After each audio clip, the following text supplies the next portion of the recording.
took a little dive into the theme of the year. The United Nations each year picks a theme. Last year, you may know, it was the concept that human rights was a 365 day effort. In other words, every day we should be thinking and working on it. This year, they've marked it as the 50th anniversary, in fact, of 2 additional international covenants that were passed. The International Covenant on Economic, Social, and Cultural Rights, and along with the International Covenant on, I lost my spot, right, and also the International Covenant on Civil and Political Rights. And together, those 2 covenants with the Universal Declaration make up the International Bill of Human Rights. Quite a mouthful, and made up of many different articles, but as the theme promotes, it focuses on 4 major freedoms: freedom of speech, freedom of worship, freedom from want, and freedom from fear.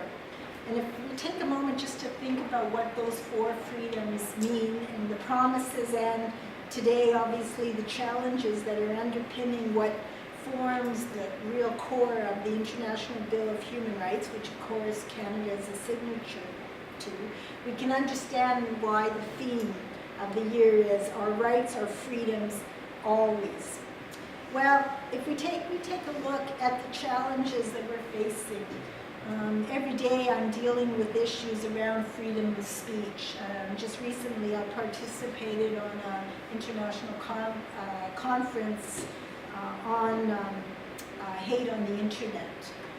I've been involved in a case out on the BC coast of a man using the internet to promote what was found by the criminal courts to be hate.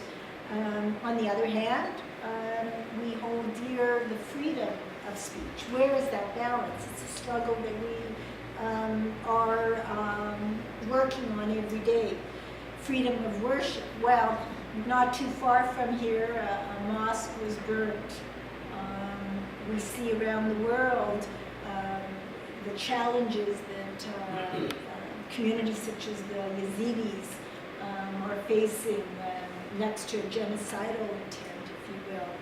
Freedom from what? Well, we all know about the topics of poverty right here in Canada. We don't need to look across the ocean, but obviously the refugee crisis comes to mind, and the communities and individuals that are working to make a difference there are holding our promise there. And of course, the last one, we see how many challenges we have around that today is freedom from fear. With the threat of safety very much in the news in the States, we can see that we have many challenges in front of us as this year progresses and as we mark the 67th anniversary.